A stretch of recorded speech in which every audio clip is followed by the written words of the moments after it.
Tens of thousands of students across Ontario were pulled from school this week by their parents in protest of the Ontario government's new sex education curriculum. Across Toronto, the TDSB recorded nearly 35,000 absences.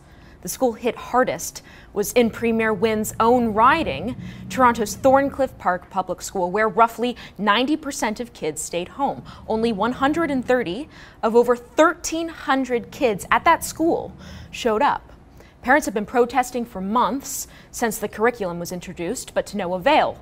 Last week, Premier Wynne even met with parents who opposed the curriculum to discuss their opposition. One of those parents joins me now, Christina Liu, and we're also joined by Charles Jiang, who pulled his kids from school this week. In fact, you both pulled your kids from school this week. I want to start by asking you there because when you look at the numbers, it was really astonishing. I mean, breathtaking numbers of parents that chose to protest the curriculum by pulling their kid from school. So why did you guys ultimately decide to make this decision? I'll start with you, Christina. Actually in a democratic country, and we suppose that all the parents' voice will be heard by protesting, by writing letters to the MPP, by writing letters to the Premier and then to the Minister of Education.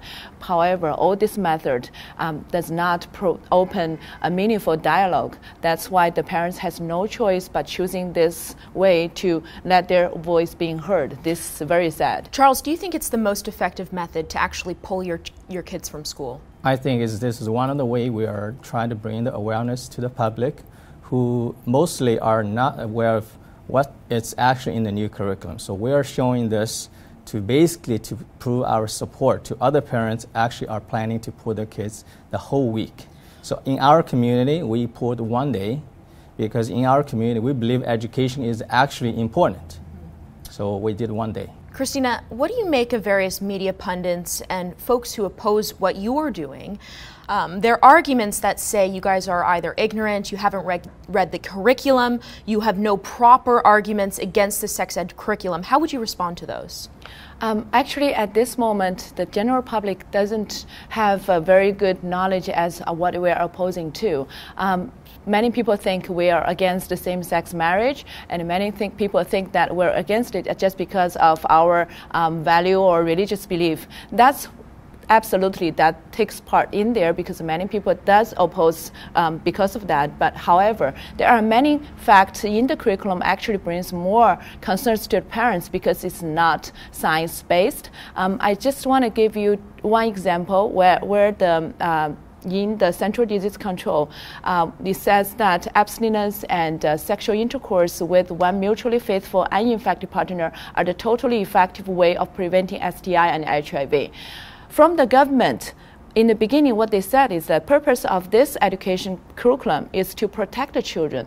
How we protect children? We need to protect them from the teenage STI and the teenage HIV infections. And when we have this purpose in mind, when the sexual intercourse with one mutually faithful partner are the totally effective way. Why we're not presenting this effective way to our children? What is the purpose? What is the motivation behind it? That makes many parents question, why is this? As parents, we're not professionals. We won't be able to give professional opinions as how to amend this curriculum. All can we do is that we find there are huge concerns, and these concerns need to be addressed properly and sufficiently. So before this curriculum can be implemented. Ontario's Education Minister Liz Sandals has said this curriculum will be implemented regardless of dissension and opposition come September. How far are you both willing to go? Because you both have kids in the school system. How far are you willing to go to protest this curriculum? In September, I think even the Chinese parents is more than willing to take their kids 1 week off from the school, and we will be organizing that. You'll take them out of a week. How about pulling them out of school entirely if there's no change to this curriculum or even an attempt to repeal it? Actually, I've heard more than 20 parents told me personally that they're willing to take their kids from the public school and register them to the private school. And this is the person who told me, who spoke with me personally. Will you do that, Charles? Yes, will you move them to the private system? I'm already leaning against pulling kids away from public school system.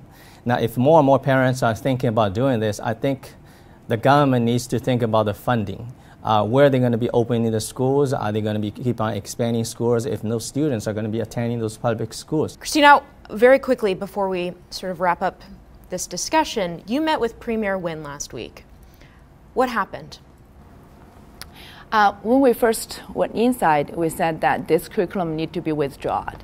And she said, no, it will not be withdrawn. And she said, what are your concerns? So I mentioned 3 of them. One is that from the beginning, I was never opposing to teach the kids about the terminology until 2 days ago. I went online myself with Google and YouTube, Google Image and YouTube. I'm putting the terminology vulva in there myself, and the picture coming out, I can just assure you that is not for the 6 years old. So how did Premier Wynne respond to your concerns? Premier said, don't you want your children to learn the terminology? I said, no, Premier, that's not my question. My question is, as a Premier of Ontario, are you ready to have the 6-year-old in your province to be exposed to this kind of video? She has no answer to it. And also, another question I asked was, the one, according to the Central Disease Control, abstinence and sexual intercourse with one mutual faithful uninfected partner are the totally effective way. I asked her, I said, why the sexual intercourse with one mutual uninfected partner is not mentioned in our curriculum. What is the intention and motivation behind it? She has no answer to it. As the Premier of Ontario, as the previous Minister of Education, even she cannot address me as a regular mom's concern properly, sufficiently. How can you push through, how can you rush through a curriculum which is so important, so sensitive like that in September? I have a feeling this isn't the last time we'll talk to you two, but thank you for coming and sharing your stories. Thank you. Thank you.